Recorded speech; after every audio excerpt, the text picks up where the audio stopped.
Hello future doctors, I am Dr. Dipen with another video for you, and due to many such requests from student doctors, today I am taking a topic from botany. Now, whenever we are studying botany, it's very important to know the basic plant anatomy, that is the knowledge about the tissues of the plant. So today we are starting with the concept of plant tissues.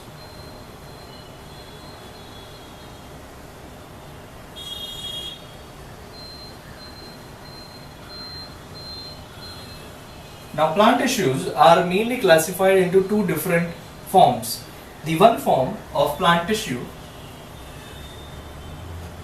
is known as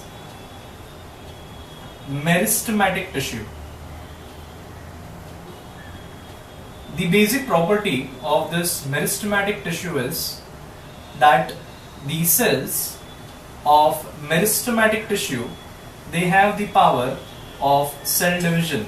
That is, they constantly divide and they produce new cells. So basically the meristematic cells tissues, they help in growth of the plant structures. So this have the ability of cell division. That is the first major property.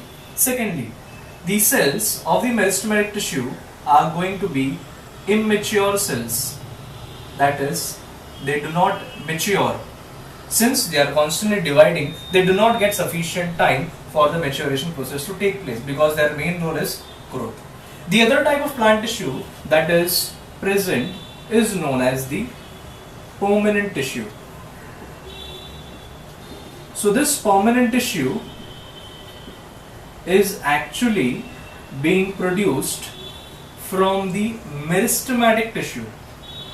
So the cells constantly divide and some of the particular cells, they take up a permanent role, and this permanent role which is taken by these cells form the permanent tissue, but these cells do not have the property of cell division. Cell division is not possible in permanent tissue cells because these cells have become mature. So these are the mature cells.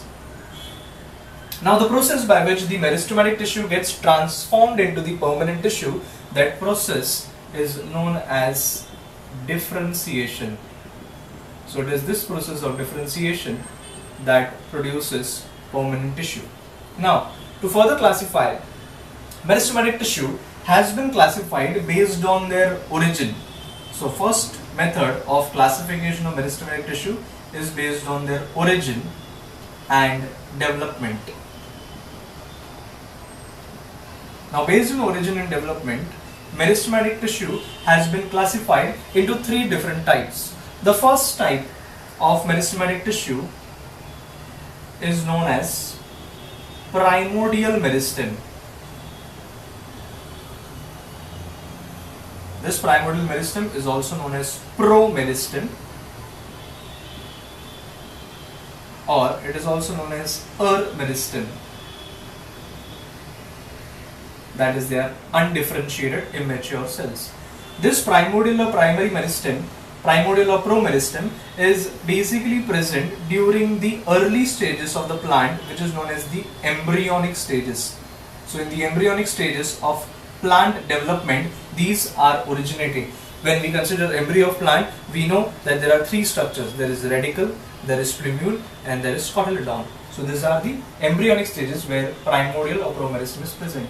The second type of meristematic tissue that is produced, that is known as primary meristem. Now basically this primary meristem is present in the young developing parts of the plant. So young parts of the plant, they contain the primary meristem, and basically the primary meristem is actually originating from the primordial or promeristem. So it is this structure which is developing into primary meristem. So primary meristem is basically originating from primordial. The third type of meristematic tissue based on origin is known as secondary meristem. And secondary meristem is produced in usually older parts of plant. And just like primary meristem is produced from primordial meristem, secondary meristem is not produced from primary meristem. Remember students, the secondary meristem is actually produced from permanent tissue. So it is this permanent tissue that gives rise to the formation of secondary meristem. Now, when meristematic tissue was forming permanent tissue, it was known as the process of differentiation. But when permanent tissue again forms the meristematic tissue, this process is known as de-differentiation. That is differentiation going in reverse direction. So again, de-differentiation to form secondary meristem. Now, permanent tissue did not have the property of cell division, but once again when it becomes a meristematic tissue, it regains the capacity of cell division. So this usually occurs in the older parts of the plant, and this helps in basically secondary growth of plant. So that is the major role of secondary meristem. So this is the classification of meristematic tissue depending on their origin and development. Thank you.